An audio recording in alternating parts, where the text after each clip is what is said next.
Les Écritures disent « Poussez vers Dieu des cris de joie, vous tous, habitants de la terre. Chantez sa gloire, honorez-le par vos louanges. Parlez ainsi à Dieu que tes actions sont imposantes. Devant ton immense puissance, tes ennemis s'inclinent. Prosternés devant toi, la terre entière entonne un chant en ton honneur et te célèbre. Amen. » Nous voulons être de cela ce matin. Seigneur, nous nous courbons devant toi. Nous, habitants de la terre, nous te célébrons. Nous poussons vers toi. Nous faisons monter vers toi des cris de joie parce que tu es notre Sauveur, notre Seigneur, parce que tu as tout payé. Le premier chant nous dit « Christ est ma joie. Je n'ai pas peur de chanter. Christ est ma joie. » Amen. On le prend ensemble. On peut se lever pour chanter Christ, notre joie.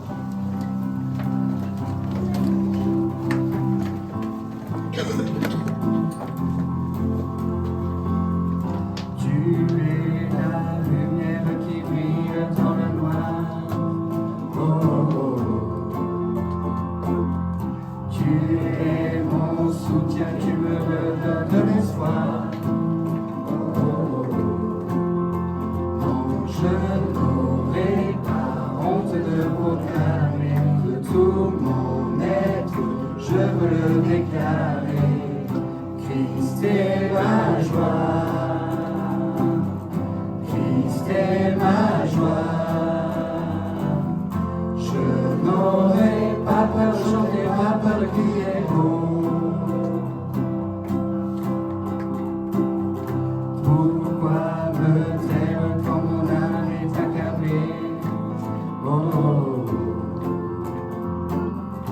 en toi j'espère, tu me failliras jamais. Oh, non, je n'aurai pas honte de proclamer que tout mon être, je veux le déclarer. Christ est ma joie. Christ est ma joie. Je n'aurai pas peur de chanter, pas peur de crier haut. Christ est ma joie. Christ est ma joie. Je n'aurai pas peur de chanter, pas peur de crier, pas peur de chanter, pas peur de crier, pas peur de chanter, pas peur de crier. Oh, Christ est ma joie. Christ est ma joie. Je n'aurai pas peur de chanter, pas peur de crier. Oh Jésus, mon Sauveur, Seigneur, nul n'est comme toi. Jour après jour, je te louerai, car ton amour est merveilleux.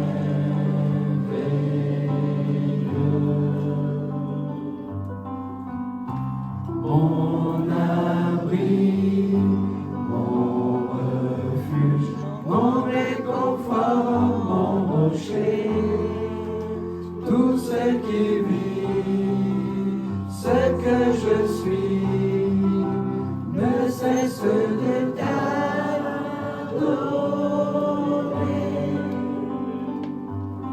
Chante au Seigneur, crie de joie, terre entière. À Dieu la gloire, la puissance et l'honneur. Les monts s'inclinent et les flots rugissent à l'écho de ton nom. Je vois tes œuvres et mon cœur crie de joie. Je t'aimerai, je tiendrai par la foi. Rien ne pourrait égaler tes promesses pour moi.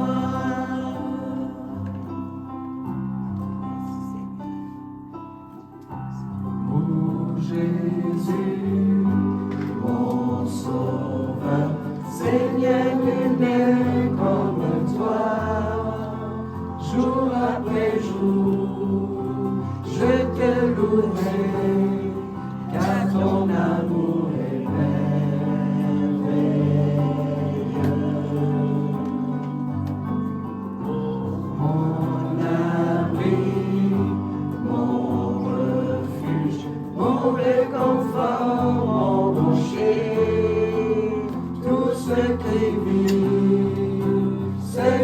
je suis, ne cesse de t'adorer.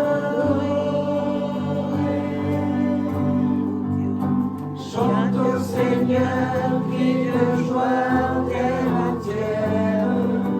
À Dieu la gloire, la puissance et l'honneur.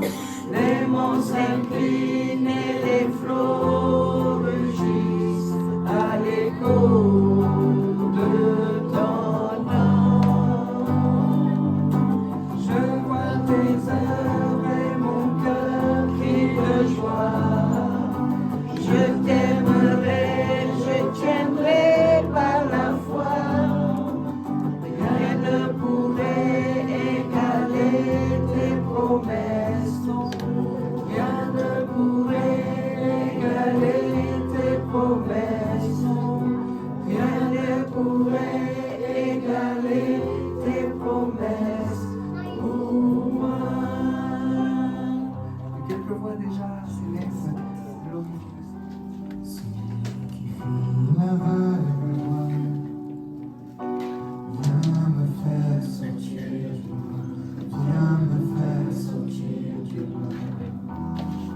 Celui qui rendait lui aussi, fait taire mes peurs par son amour, fait taire mes peurs par son amour.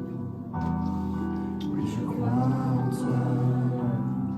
Oui, je crois en toi, tu es le Dieu des miracles. Oui, je crois en toi, oui, je crois en toi, tu es le Dieu des miracles.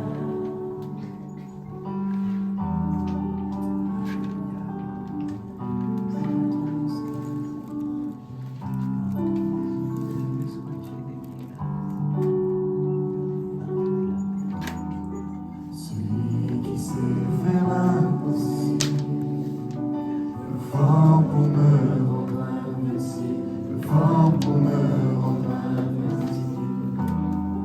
Celui qui a vaincu la mort, fait couler sa vie dans mon corps, fait couler sa vie dans mon corps.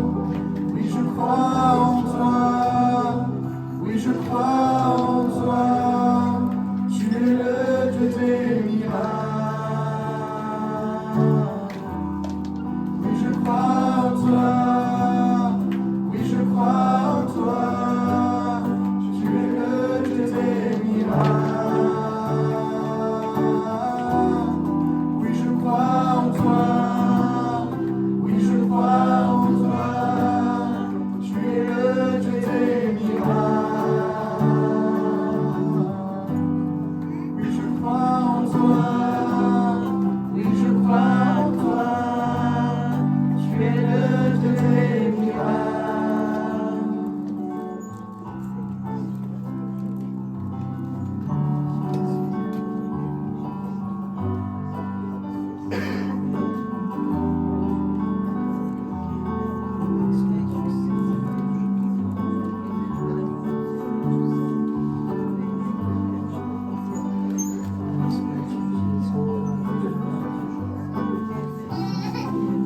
Toi qui étais, qui viens, la puissance est dans ta main,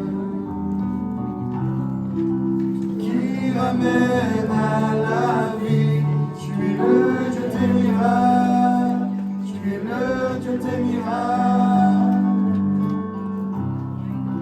Toi qui étais, qui viens,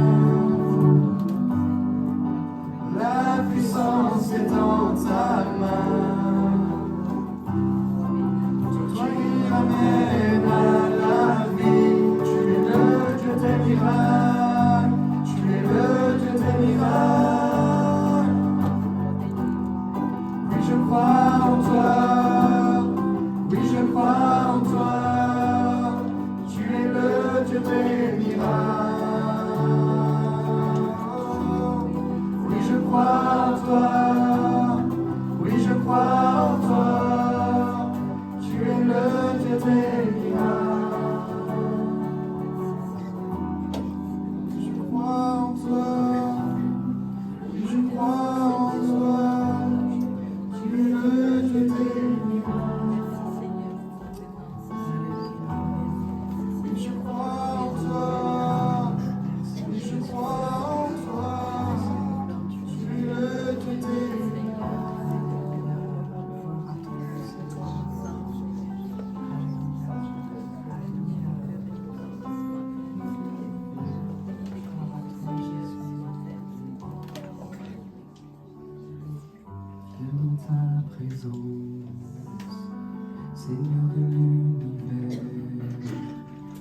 Elle a plus d'importance, elle a plus de valeur. Je vais chercher ton cœur, trouver ta volonté, me tenir prosterné en chantant tes louanges. Ton nom est bon, ton nom est saint, ton nom est digne de louange. À toi l'honneur, à toi la gloire, à toi la puissance et la force. Jésus, agneau de Dieu, je viens dans ta présence, déposer mes fardeaux, tout ce qui me retient de m'approcher de toi. Tu es mon bouclier, mon ami, mon seul bien. De toi, Seigneur, mon Dieu, je veux lever les mains. Ton nom est grand, ton nom est saint, ton nom est digne de louange. À toi l'honneur, à toi la gloire, à toi la puissance et la force. Ton nom est bon, ton nom est saint, ton nom est digne de louange. À toi l'honneur, à toi la gloire, à toi la puissance et la force. Ton nom est grand, ton nom est saint, ton nom est digne de louange. À toi l'honneur, à toi la gloire, à toi la puissance et la force. Jésus, nom de Dieu.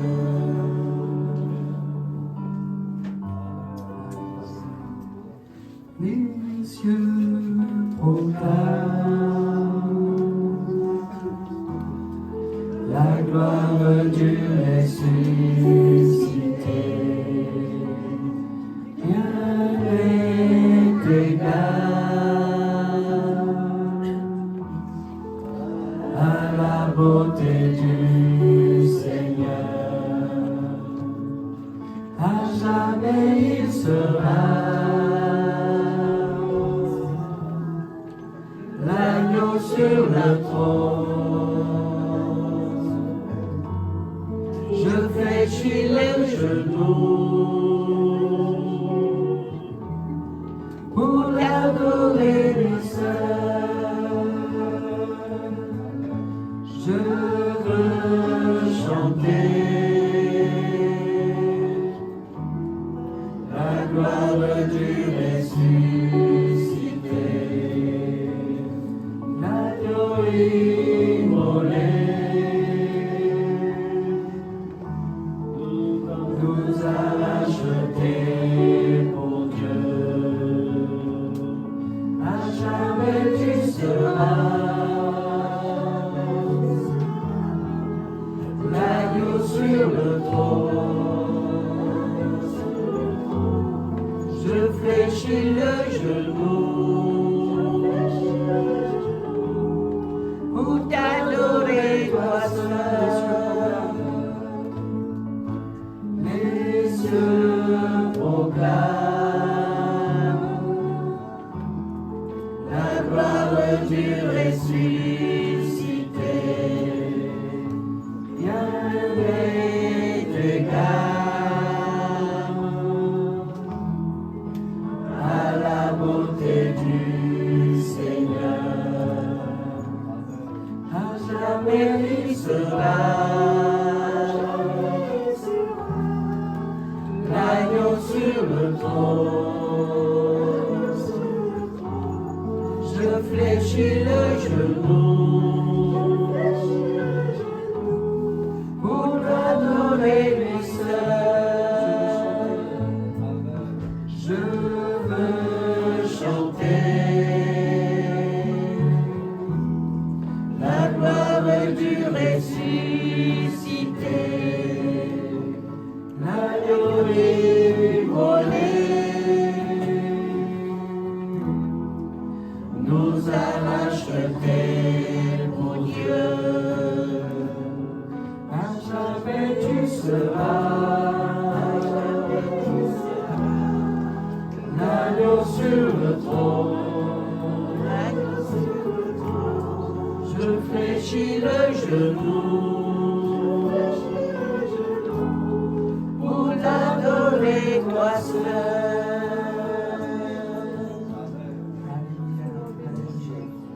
J'ai lu quelques versets que l'apôtre Paul écrit aux Colossiens, que l'Esprit adresse à son Église dans tous les âges.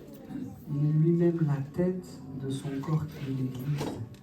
Ce Fils est le commencement, le premier-né de tous ceux qui sont morts, afin qu'en toute chose il ait le premier rang. Car c'est en lui que Dieu a désiré que toute plénitude ait sa demeure. Et c'est par lui qu'il a voulu réconcilier avec lui-même l'univers tout entier, ce qui est sur la terre, ce qui est au ciel, en instaurant la paix par le sang que son Fils a versé sur la croix. Or vous, autrefois, vous étiez exclus de la présence de Dieu, vous étiez ses ennemis à cause de vos pensées qui vous amenaient à faire des œuvres mauvaises. Mais maintenant, Dieu vous a réconciliés avec lui par le sacrifice de son Fils, qui a livré à la mort son corps humain pour vous faire paraître saints, irréprochables, sans faute devant lui. Mais il vous faut bien sûr demeurer dans la foi, fermement établis sur ce fondement, sans vous laisser écarter de l'espérance qu'annonce l'Évangile. Amen. Voilà son œuvre, voilà qui est Jésus-Christ, notre Seigneur, notre Sauveur, mais aussi la tête de l'Église que nous formons. Je vous propose qu'on puisse prendre encore un cantique qui nous présente cet amour merveilleux que Dieu a accompli. Pendant ce cantique, c'est aussi ça, l'Église, une corbeille va passer au milieu de nous et on donne au Seigneur ce que nous avons mis de côté pour cela. Est-ce que Sylvie, tu veux bien le faire s'il te plaît? Passer la corbeille pour les offrandes.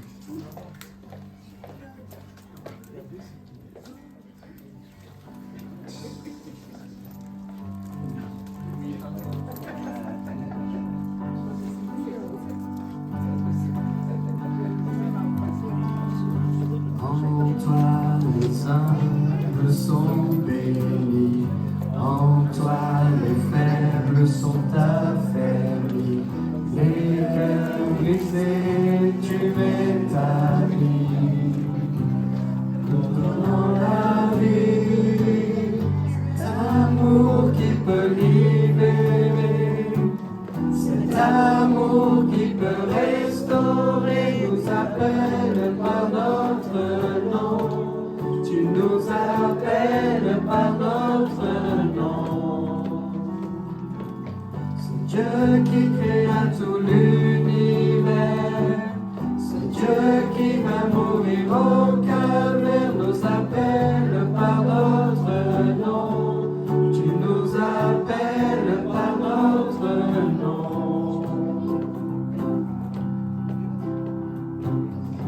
À ceux qui doutent dans la foi, aux chancelants tu tends les bras, tu les appelles de ta voix.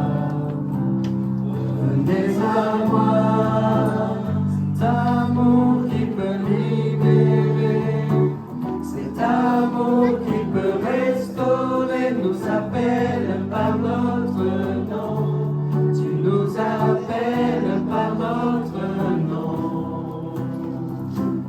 C'est Dieu qui créa tout l'univers, c'est Dieu qui va mourir au calvaire, nous appelle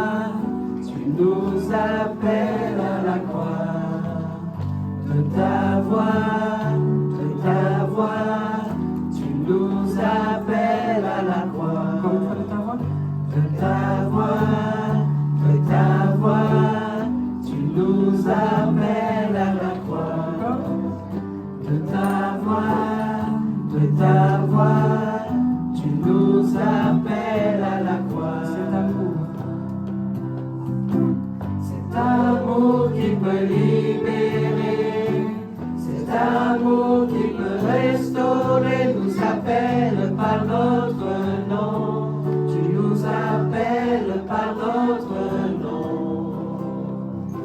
C'est Dieu qui créa tout l'univers, c'est Dieu qui vient mourir au calvaire, nous appelle par notre nom. Tu nous appelles par notre nom. Alléluia. Il nous connaît, chacun d'entre nous, il nous connaît et il nous appelle par notre nom. Quelle preuve immense d'amour, Seigneur, c'est toi que nous célébrons et nous voulons te rendre tout notre amour. C'est peu de choses, nos mots sont trop petits pour expliquer tout ce que tu as mis dans nos cœurs, mais c'est ce que nous faisons ce matin, ce que nous avons fait et ce que nous ferons encore en plongeant nos regards dans la parole de Dieu, la parole de l'amour de Dieu. On le disait tout à l'heure en introduction, on a la joie d'avoir ce matin le pasteur Chédru, Joël Chédru, avec son épouse. Ils nous viennent du Havre, mais ils n'ont pas fait toute cette route juste pour nous, même si on est tellement heureux de les avoir. Mais ils ont une fille qui habite Vaison-la-Romaine, et donc quand j'ai su qu'ils étaient si proches, je dis allez, on sera tellement heureux de vous accueillir et de vous entendre ce matin. Donc sans plus tarder, on va lui laisser la place. À la fin de sa prédication, il prendra le temps de nous parler de quelques-uns des livres qu'il a écrits. Merci Seigneur pour les talents qu'il donne à ses enfants. Et donc en terminant ce culte, il nous présentera ces différents ouvrages. Que Dieu nous bénisse sous son regard. Merci frère, que Dieu vous remplisse. On est à l'écoute de Dieu au travers de votre bouche. Merci. Que Dieu vous bénisse et vous garde dans sa paix, dans sa joie. Heureux est le peuple dont l'Éternel est le Dieu. Amen. On va faire une courte lecture dans le psaume 119. J'ai dit une courte lecture, parce que si nous prenions le temps de le lire à vitesse normale, j'ai contrôlé, il nous faudrait 20 minutes. On va lire seulement le verset 72.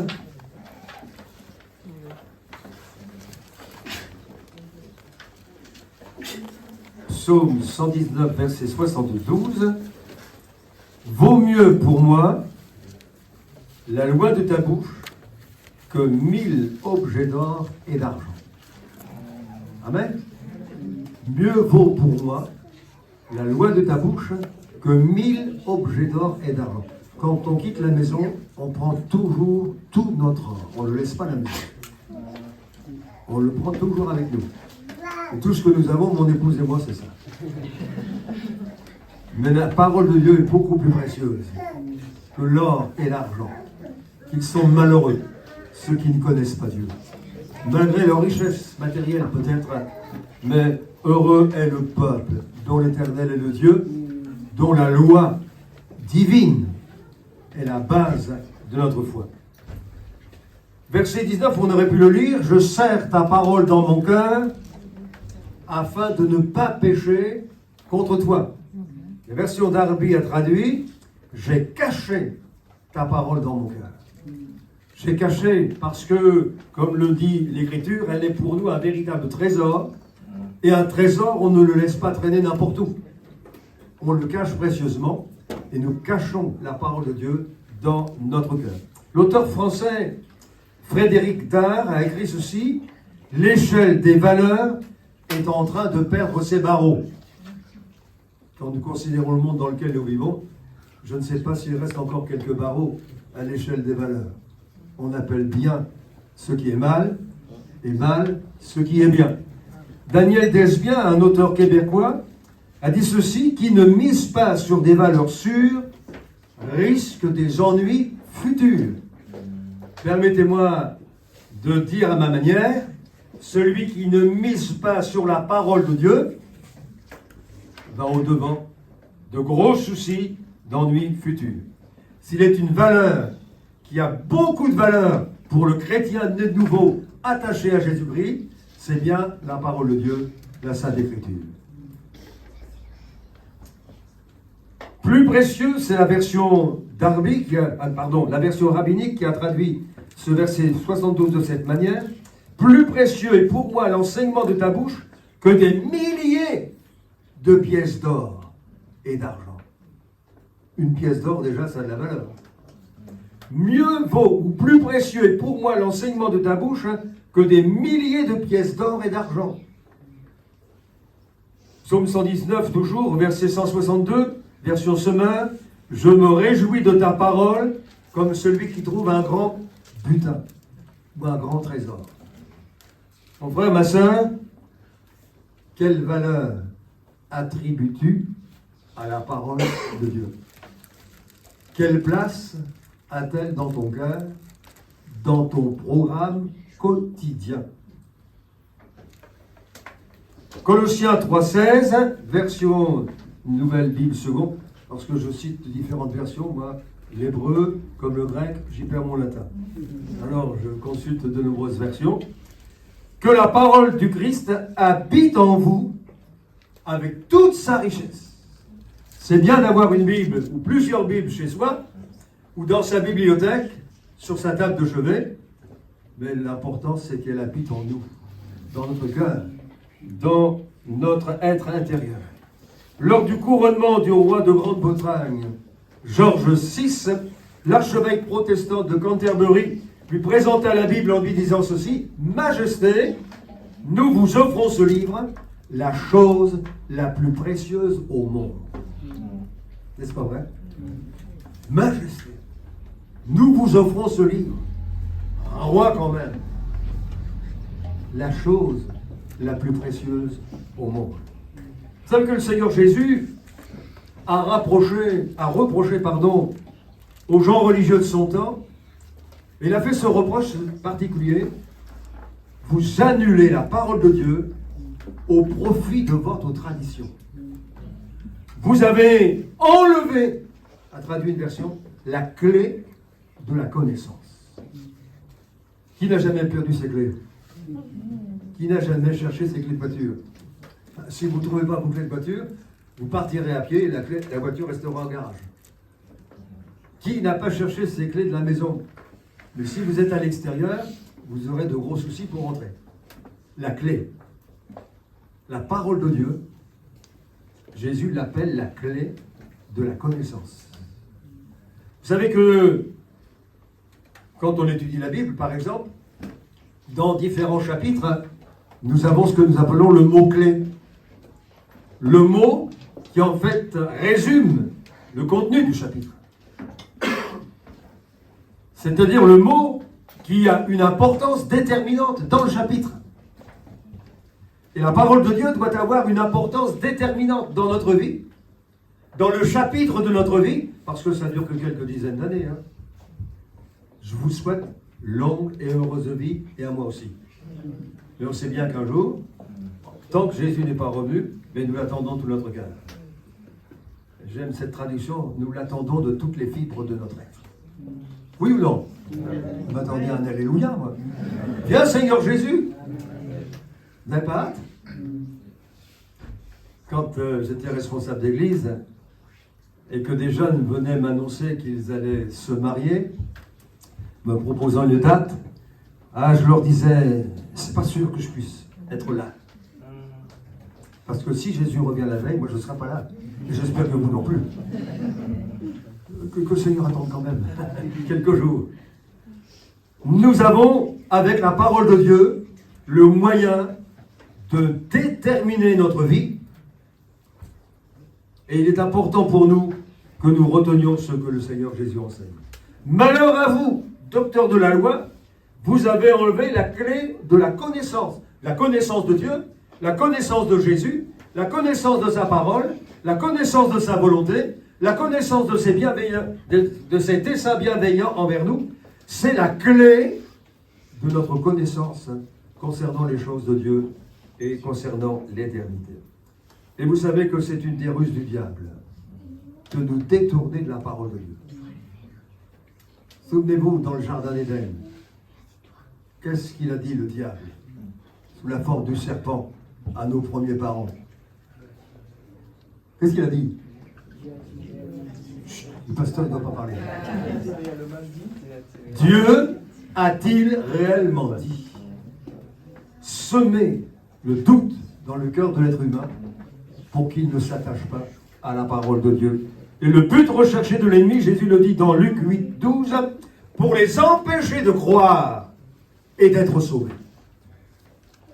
Pour empêcher de croire et d'être sauvés, le diable s'efforce de détourner l'être humain de la parole de Dieu. C'est pourquoi, au cours des siècles, et même par une église, entre guillemets, dite chrétienne, il y a eu une farouche opposition contre les Écritures.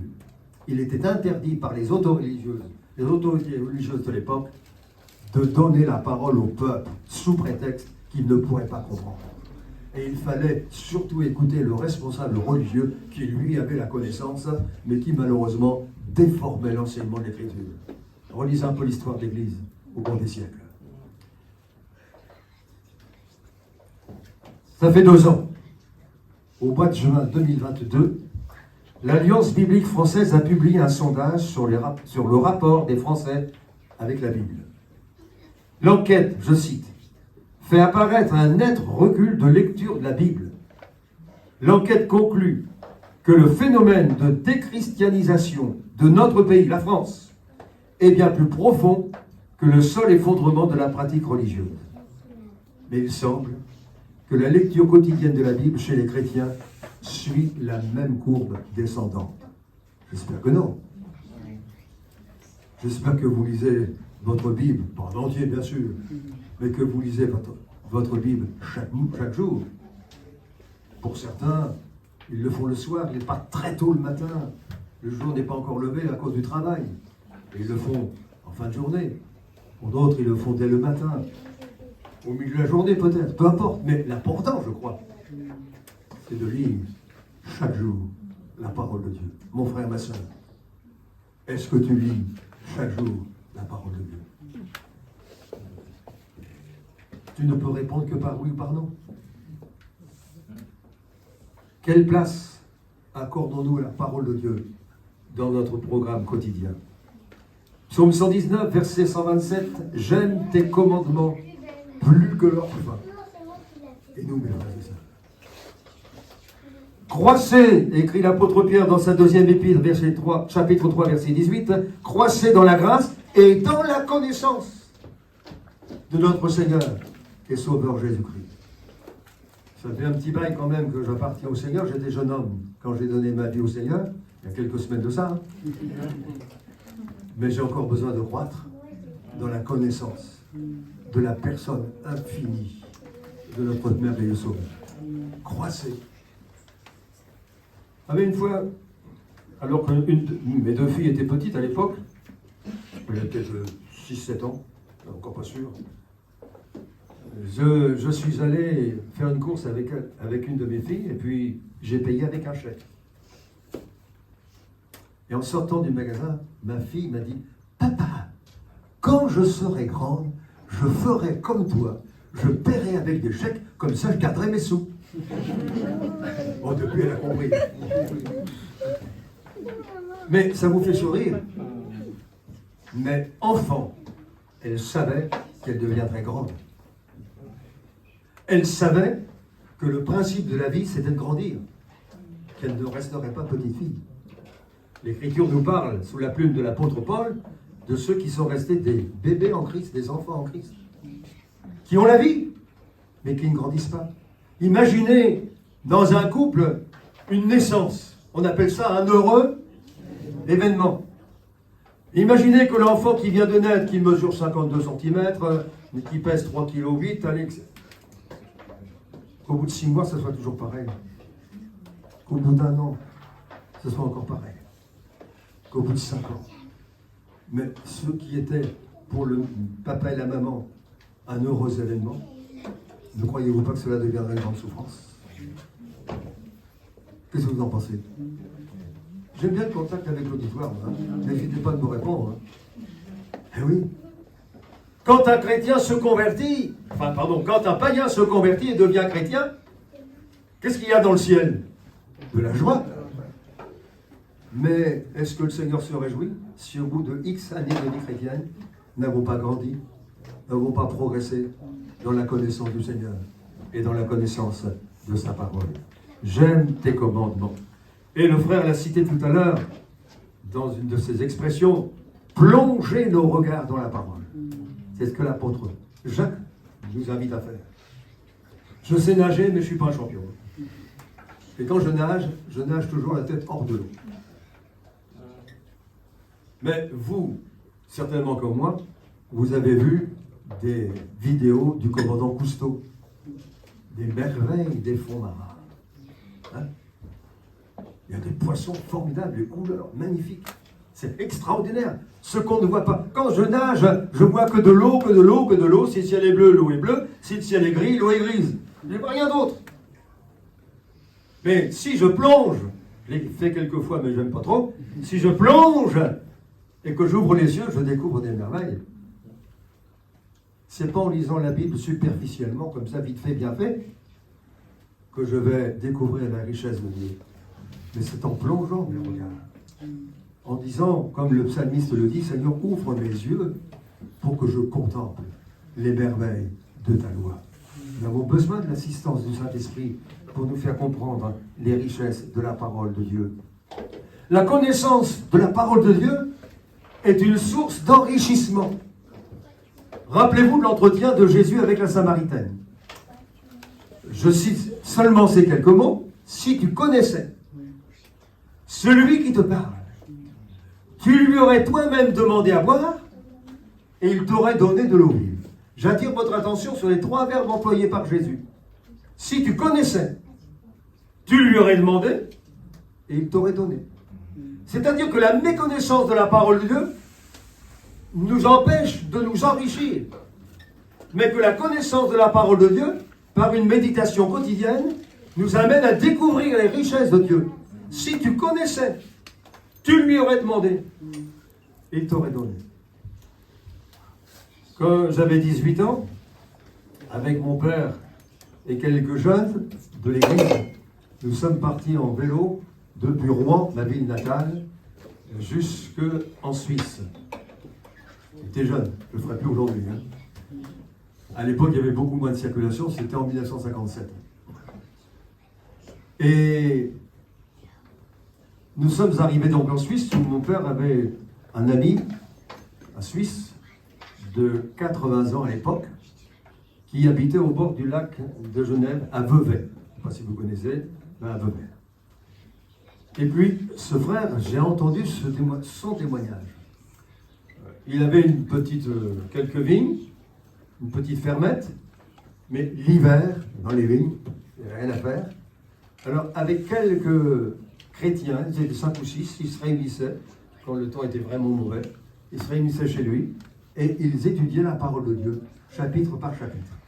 Ils n'avaient pas fait l'expérience de la Pentecôte, ils l'ont fait ensuite, hein, mais ils n'avaient pas encore fait l'expérience de la Pentecôte. Et ce frère, dans son témoignage, nous disait, à 40 ans, il était plié en deux par les rhumatismes. Ils sont arrivés à l'épître de Jacques, chapitre 5.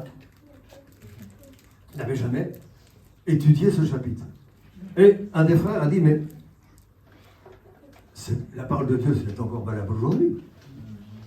Alors le frère, lui, qui était plié en deux par les rhumatismes, a dit, vous allez faire ce que Jacques dit dans la parole, vous allez moindre d'huile, on va prier. Alors ils n'avaient jamais assisté à une onction d'huile, ils ont pris une bouteille, et puis ils en ont mis, pas trop, mais quand même pas mal, et il a été entièrement guéri.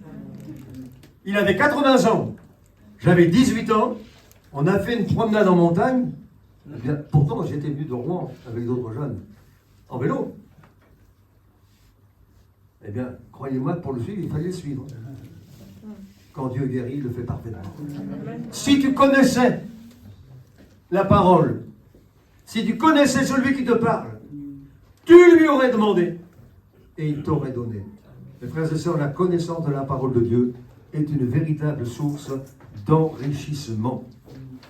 Ce doit être la référence pour notre vie personnelle et c'est aussi la référence pour l'Église. J'ai eu l'occasion de faire une mission au Brésil pendant quelques 18 jours et puis un matin le pasteur a voulu m'emmener sur la plage de Rio, non pas pour me baigner, mais pour y voir de nombreux enfants qui vivent là, des mendiants, des enfants qui mendient. Il y a une misère incroyable. Et puis après, on a pris comme c'était le matin de bonne heure, après on a pris notre petit déjeuner à l'hôtel, au restaurant. Et il m'a dit, qu'est-ce que vous voulez? Du café, du chocolat, du thé? Alors j'ai dit, écoutez, j'aime bien le thé. Il ne faut pas le répéter, mais je suis un pasteur à thé. Qui aime le thé. Mais je crois. Donc il a commandé, lui, en portugais brésilien, c'est la même langue, à part quelques mots. J'ai entendu prononcer le mot chat. Et qu'est-ce que vous avez commandé? Vous avez dit chat. Oui, parce que le thé, en brésilien, ça se dit chat. Ah bon? Moi, je veux bien boire du chat brésilien, parce que c'est du thé, mais je ne veux pas manger du chat français. Et tenez-vous bien, il m'a dit, savez-vous comment ça se dit, l'animal chat, en brésilien portugais? Je dis non. Gato. G-A-T-O. Gato. Non, je veux bien boire du chat brésilien, c'est du thé, mais pas manger du gâteau brésilien. Les jeux de mots, les quiproquos, qui peuvent quelquefois susciter quelques problèmes. Et savez-vous que nos dictionnaires, vous le savez bien, sont des références pour savoir exactement le sens du mot que nous employons. Et quelquefois, ça peut créer quelques soucis avec quelqu'un qui ne connaît pas bien la langue. La Constitution française, elle aussi, est une référence pour nous, citoyens français, et nous sommes invités à respecter son bon fonctionnement, le fonctionnement de nos institutions. Ce sont des textes qui ont été écrits et qui sont consultés et qui font autorité. C'est en 1799 que fut créé le maître étalon en platine. Il est conservé jusqu'à aujourd'hui aux Archives nationales de Paris. C'est la référence de l'unité de longueur. Que vous soyez à Brest, ou à Strasbourg, que vous soyez à Lille, ou à Marseille, le maître du menuisier en bois fait 1 mètre. Le maître du charpentier à ruban, 1 mètre, c'est 1 mètre, c'est 1 mètre. Au millimètre près, le maître, il a une référence. C'est celui qui est en platine, qui est donc là-bas conservé dans les institutions. La parole de Dieu est notre référence. Et j'aime à le dire, elle n'est ni ancienne, ni moderne, elle est éternelle. Elle est éternelle. Malheureusement, d'ailleurs l'apôtre déjà, de son temps ça existait, il en est qui falsifie la parole de Dieu. Il en est qui la triture, il y en a qui la déforment, il y en a qui même la méprisent. Mes frères et sœurs, c'est un trésor que Dieu nous a donné. Mais si nous n'avions pas la Bible, que serions-nous? Que ferions-nous? La parole de Dieu, c'est l'étalon divin, la référence du chrétien, le texte qui fait et doit faire autorité dans notre vie et dans l'Église de Jésus-Christ. Certes, c'est un livre d'histoire, l'histoire du peuple d'Israël, l'histoire de l'Église, l'histoire de Jésus aussi. Mais retenons bien que la Bible, c'est aussi un livre de principes. Il y a des principes dans la parole de Dieu. Voilà, je vais vous poser une question, vous allez me répondre. Est-ce que le chrétien peut regarder la télévision? Vous allez me dire quelle question?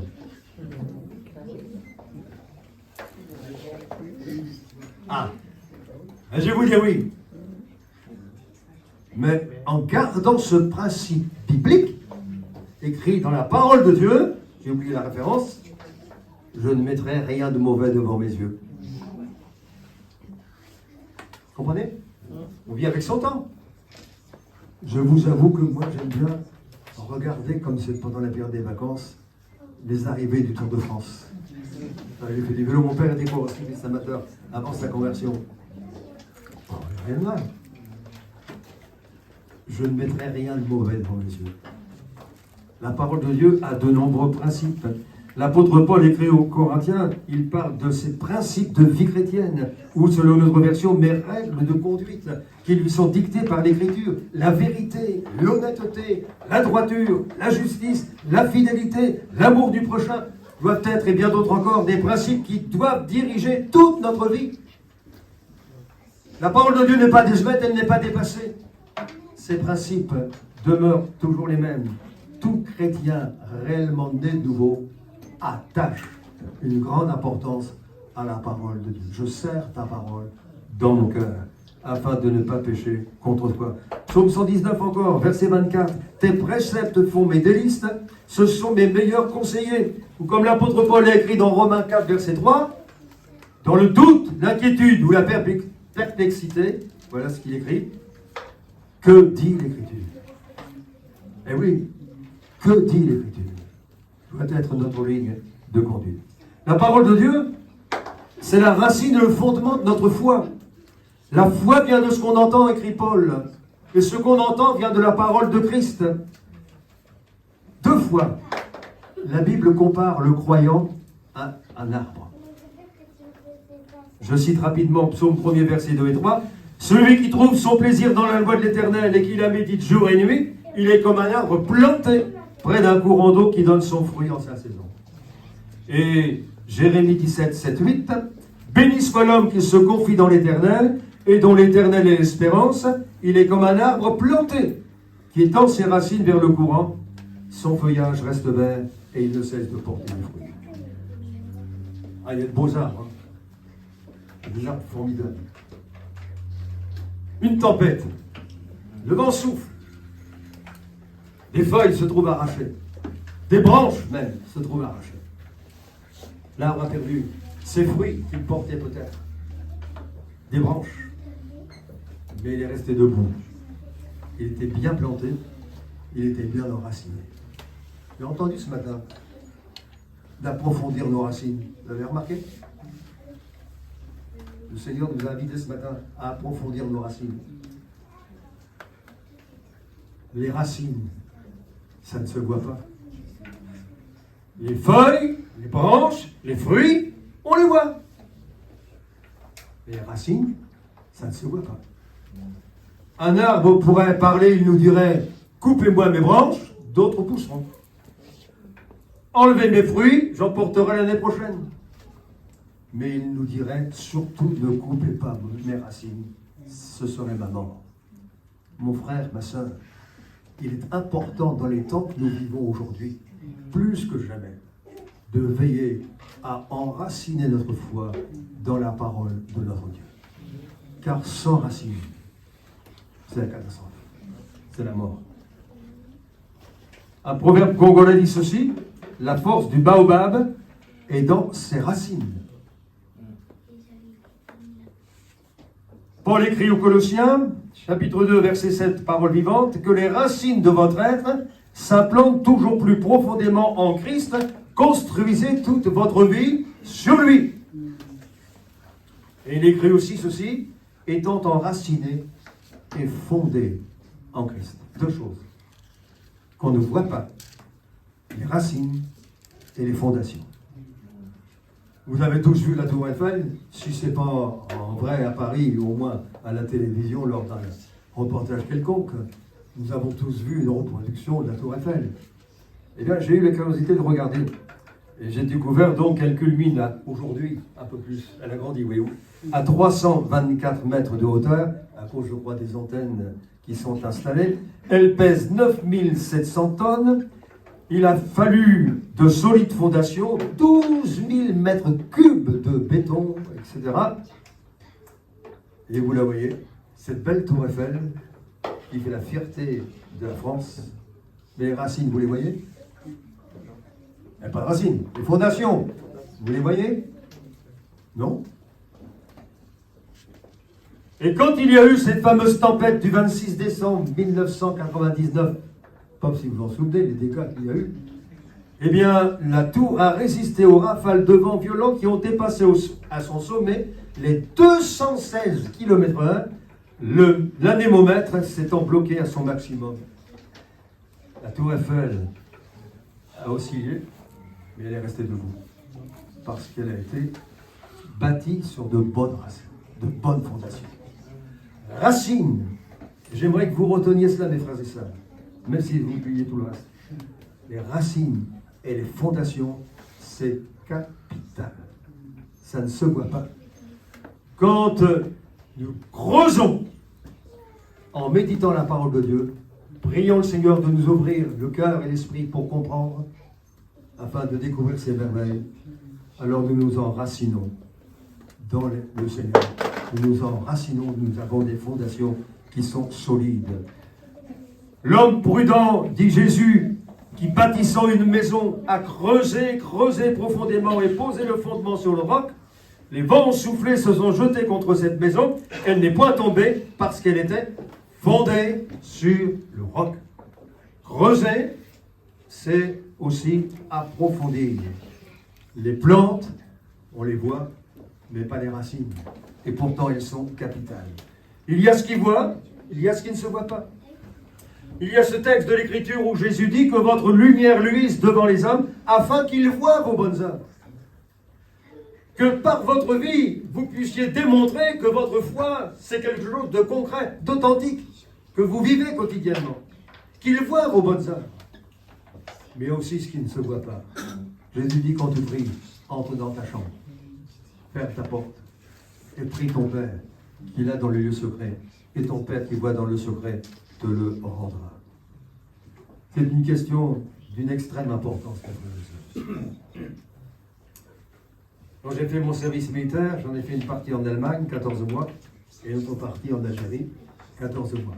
Alors, j'y suis allé parce que, citoyen français, j'ai dû faire mon devoir. Et en Algérie, j'ai vécu une expérience qui m'a marqué. D'abord, deux expériences. La première, c'était le 30 décembre 1960. 8 jours que j'étais arrivé, malencontreusement, un collègue, un gars de ma classe, avait oublié, en enlevant son chargeur, quand on rentrait d'une sortie, d'enlever le chargeur, de pointer vers le ciel l'arme, un coup sur la gâchette, au cas où il resterait une balle dans le canon. Elle partirait en l'air.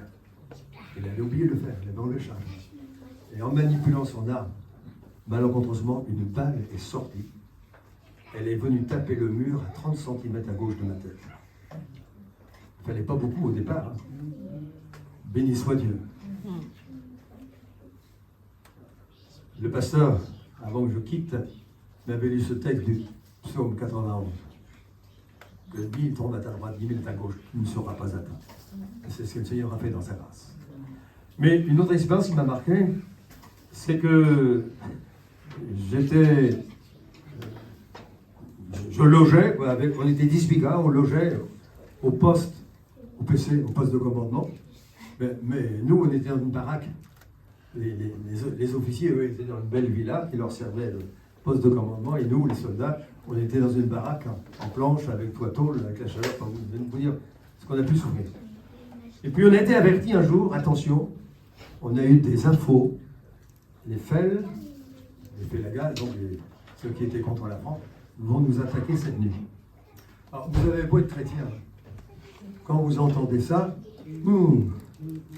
alors, habituellement, quand je me couchais, vite fait, hop, j'étais parti dans le sommeil. Mais là, on va être attaqué cette nuit. J'étais pas de service cette nuit-là, mais quand même, j'avais du mal à trouver le sommeil. Et puis à un moment donné, peut-être 1 heure ou 2 après, je ne me souviens plus, il m'est venu ce texte de la parole de Dieu dans le livre des Proverbes. Aujourd'hui, je le sais par cœur. Mais avant, je ne le savais pas par cœur. Comme j'avais déjà lu ma Bible plusieurs fois, je l'avais lu. Si tu te couches, tu seras sans crainte. Et quand tu seras couché, ton sommeil sera doux. Tu ne redoutes pas une terreur ni une attaque de la part des méchants, car l'Éternel sera ton assurance. Et je me suis endormi.